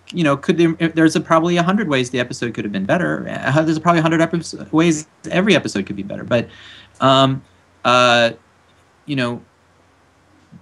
that is where it came from. And also that it started from the idea is that what if Pinkie Pie has this pinky sense, and the story just kind of, as I see it, was just a teasing out the implications that were built into the DNA of that idea. That's so wherever it led, and that's where it led us. Yep, indeed it did, and I'm really glad that it did end up that way, because leaving a situation completely answered without any room for questions or any room for dialogue makes it so that you don't have an interesting thing to talk about later on in a live stream with a guest. Absolutely. And I love it that there are people who are so passionate about it that they maybe are a little bit rough on the episode. I mean, I think it's awesome that people care that much. Mm-hmm. It really is. And, it's not always fun to be on the receiving end of it, but it isn't lost on me that it's a blessing to have people care that much. Yeah, to be willing to really talk about the results of the episode, and really just to kind of to really dialogue about it. It is fascinating, and it also really talks to, like, saying, hey, I made something that people are talking about, Right. Right, and some of them hate me, but, we don't hate you, Mr. Polsky. No. You can't please everyone. But as long as there's dialogue, at least, people aren't being, dialogue, exactly. Not people being like, oh, this sucks. But people actually being able to voice what they didn't like. I think you can take something away from it, I hope, and we can take something away from it, because it makes us discuss. Yeah, absolutely. It's great, and it's great to it's so much better than indifference. Yes. It's worlds better than people not caring. I'll take any form of caring over indifference. Indeed, because sharing is caring. There we go. To bring it back to a very gotta share, you gotta care. Yeah. Yeah, exactly. It's the right thing to do. So, wait, did you actually wrote the lyrics for that song, right? I did. Okay, well, there we go. Whenever you go to a con, you'll have to own up and basically sing that song for the bronies. Oh, I didn't know that's what came with it. Oh yeah, no, you will. Amy, just a quick question, man. Do actually all the script writers do the lyrics for songs that show up in the episode, or is it just rare? I don't know, but my understanding is that if a song appears in an episode, the lyrics are generally written by the person credited for the script of that episode. In general, I can't say 100% that's true, but I think in general that's true. Yeah, I mean, in experience we've had, Cindy has told us she's written she wrote Bad Seed, right? Because that was her episode. I think. Yeah. Mhm. Yeah, she wrote Bad Seed, and then Amy, of course, wrote Smile. You've written the You Gotta Share, You Gotta Care. So, yeah, I think I think that's a fair assertion to make. Yeah. So, speaking of cons, Dave, will you actually be hitting up BronyCon this year? We'll see. I don't know. I guess I have to be invited. So we'll see. Oh, But it's definitely a possibility. I would certainly hope so, because BronyCon is the con to be at, other than Las Pegasus Unicon, which is a little less of a month a ways out. It's such a shame that BronyCon is on the same weekend. Otherwise, I would invite you to that, like GalaCon, and because GalaCon is the con I am a staff at. But sadly, this year the weekends clash. Well, it would be an honor, but it's also, we'll see. We'll see. Yeah, definitely. We will see. Would you generally be interested in attending more conventions? That's definitely something I would consider. Absolutely. If again, I think the conditions have to be right, but yes, it's definitely something I would consider. Awesome. Because conventions are loads of fun, and I think you need not ask any further than any of your fellow show staff members who've been to any to know just how awesome they can be. Yes, people do see any of the people that I know of on the show have gone have loved the experience. So yeah. Mm-hmm. And that'll also give me an excuse to possibly have to gift you something. Oh, okay. Well, that always sounds good. Wouldn't argue with that at all. Most definitely. You will be surprised just how generous the people are who like this show. Oh yeah, I mean, you need not look further than the fact that we got, how many euros is it now? 2,877 euros. And How much now? 2,877. Oh, that's fantastic. Yeah. That's fantastic. And we've only gone like a fourth of the way through. So I mean, that is fantastic. Yeah, that is amazing. It is pretty awesome. And I mean, speaking as one of the co-founders of Bronies for Good, it's really, really touching to experience firsthand the generosity of this fandom, and then to be able to be a part in helping make the world a little bit of a better place. Yeah, and to channel that energy and of the, I think it's good for the community too. And so the fact that some people are stepping up, it's amazing. It's great. Absolutely. So with that being said, guys, you should donate. Go donate. It's fun. I want to hit the 3,000 mark. Yeah, because then we'll have to do another milestone. We will have to think of something, actually. Oh yeah, that's right. I'm not going to sing again. Yeah, well, we know because you were actually one of the milestones, Dave. But the other did you ever see Tara's video? I did. I saw it before I came on. Yes. The embarrassing dog video. It was adorkable, as Tara would say. I loved it. Yeah. Can you say no to a doggy? No, you can't. It's really, really hard. They're so adorable. But all I gotta say is that cats are best ponies. I'm just trying to find out if we still have some more questions, if you're up for it. Oh, yeah, sure. I think I can manage it. Hold on. Let me see if we have some more questions. Still ask questions, guys, if you got questions. Yes. Always glad to ask them. Let's see. So while we're waiting for questions, Mr. Polsky, people are at least discussing the stuff we're saying right here, which is nice. It's exactly what we're talking about, isn't it? Mm-hmm. Discussion. But anyway, is there shoot, no, I forgot the question I was going to ask. I actually have a question. I know it's the most simple, mundane one, but I have to ask it because people are going to ask you that a lot. What's your favorite pony? Oh gosh. I have to. I'm sorry, I'm no fun on these questions because I don't have a favorite. I really don't.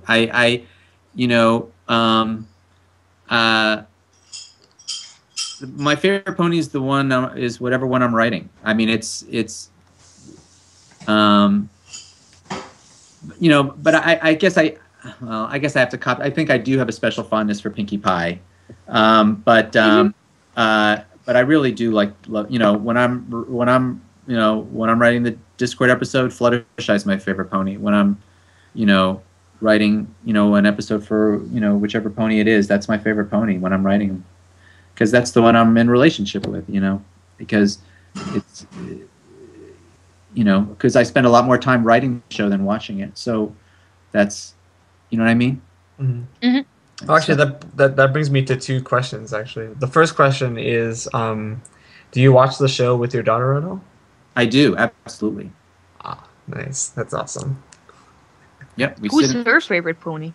Hmm? Does she have a favorite? Oh, I don't know. I think I have asked her. I think she may have said Rainbow Dash. Fair choice. I think she did say Rainbow Dash. She's in the other room. I could get her. You could ask her yourself. Yeah, why not? Are you serious? Go ahead. Sure, why not? Do it. All right, Yes. Put on the whole music. How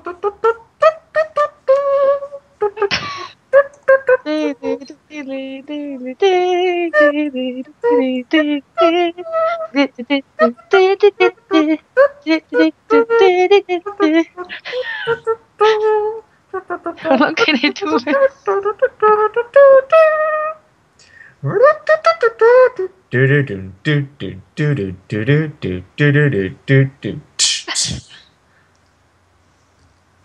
He's Mr. Polsky is getting his daughter to be honest, so we can find out once and for all and definitively what her favorite pony is, or who her favorite pony is. We now need to know. I asked this. We're going down this path now. This is the most important question pervading the internet right now. What is Mr. Polsky's daughter's favorite pony? Gentlemen and ladies. We've been talking about children a lot today, so I don't see why we shouldn't ask that. Yes, the gentlemen and And this show is for kids. We are waiting. Hi, we're here. Oh, Hello. This is Clara. Hello, Clara. Internet, say hi to Clara. So you can say hi. She's getting shy. Aww. Oh, it's fine. Clara, you just go ahead and ask her a question. All right, Clara. There's a very, very important question that we all need to know the answer to. Who is your favorite pony? I don't know. I like all of them. That's the best answer. Do you have a favorite answer? I mean, do you have a favorite episode? Do you like an episode? I mean, you don't have to mention ones that I wrote, but like, is there episodes that you like that stick in your mind? The one with the Empire of the The Crystal Empire, the one, because you saw the second part of that today. And so who were the ponies that did things that you remember in that episode?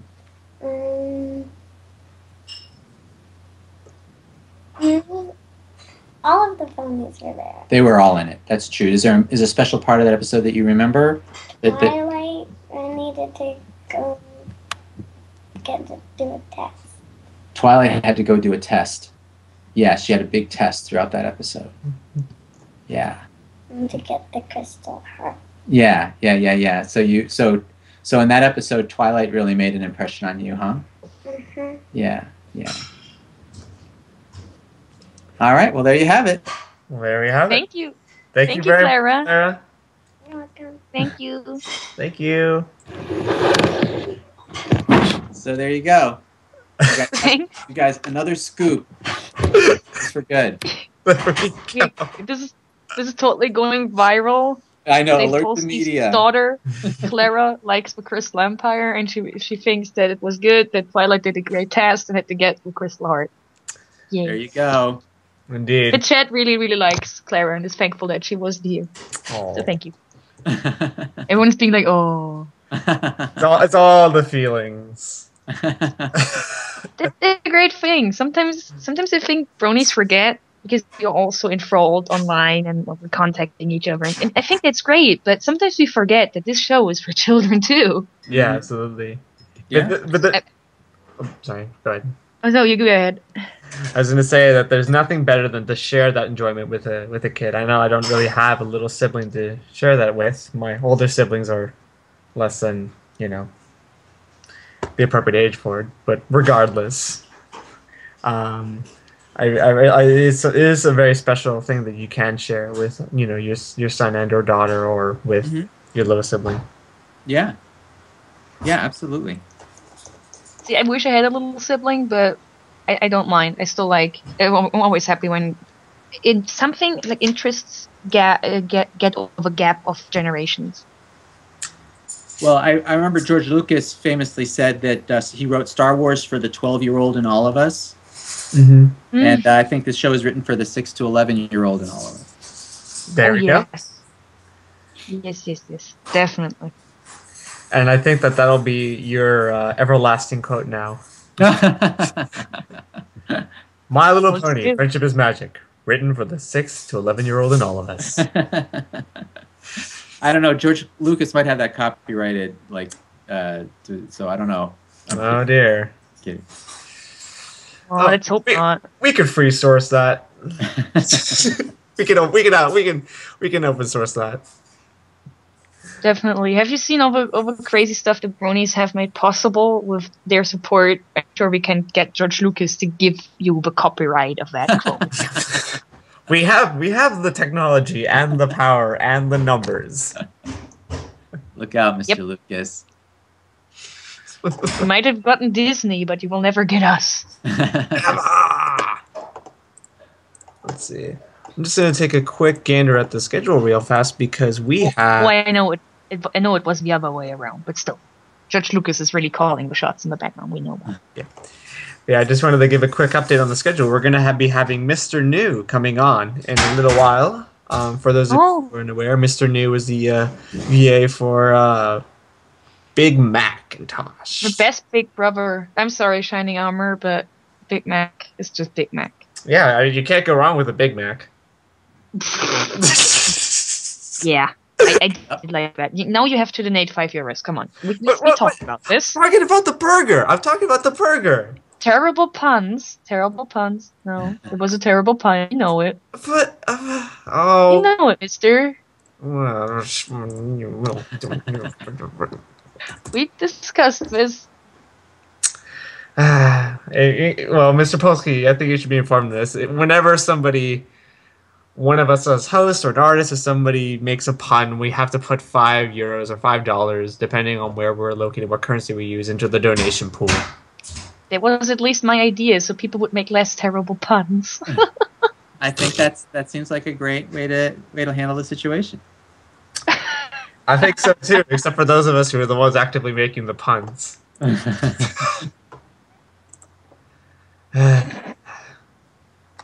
I'm sorry, I'm just trying to crack down on things, or otherwise, if you want to make puns, then you donate to a great cause. Either way, we all win. Yeah. You're just torturing me. That's all you're doing. I know. That's the reason why I'm here. I mean, there's other artists doing great stuff, drawing more than me, but I need to keep an eye on your puns. That's at least something I'm doing. Okay. Also, I just checked on the Kani. The Kani auction is still sitting at $510. So someone is holding a firm grip on that right now, but we still have 5 days to go on this. So heck yes, we do. We shall see. I'm very, very curious. Gosh, she's going to get a good home. I know it. Have you seen our little plushie that we're auctioning off, Mr. Polsky? I haven't. Oh, well, then you should... Show it to him. Yes, you should see this. This is an amazing plushie, and who knows, maybe at one of the cons you come to, you might end up getting a plushie of your favorite pony. Or the pony you most enjoy riding. I'll put it that way.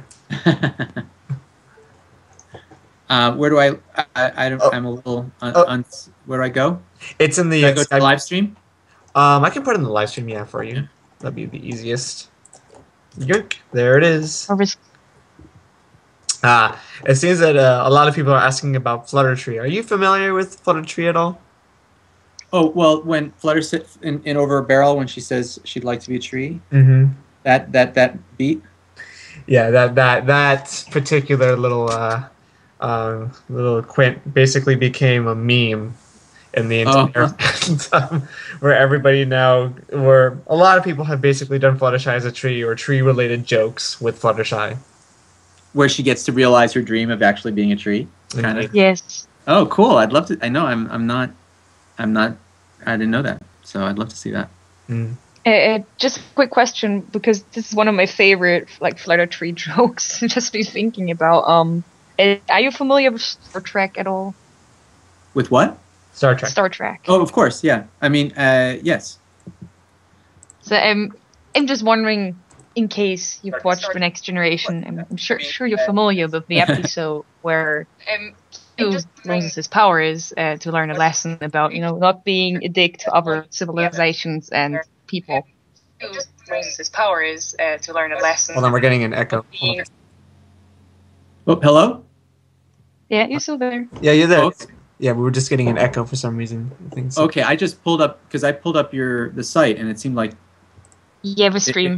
what happened was it was playing, the live stream was playing out of sync Ah, okay. between the Skype and the live stream, so I clicked it off.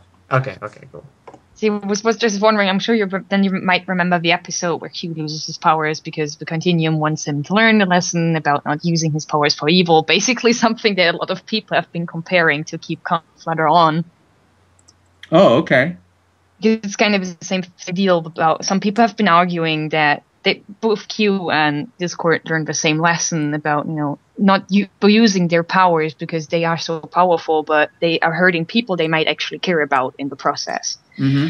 And someone has actually been at the end of the episode, Discord, not Discord Q. Oh, I'm getting confused already. I'm sorry. Gives Data the gift of laughter because it's something he always wanted to experience but never could. So I've been actually seeing someone drawing Discord turning Fluttershy into a tree as his thank you gift. And she's like, oh, I don't know what that was, but it was a wonderful feeling. Oh, Makes gosh. sense. I'm sorry for being all nerdy for a sec, but I don't know. I think it was just the pinnacle of this meme. Yeah, that makes sense. All right, I put €5 into the pun jar. There you go. Thank you.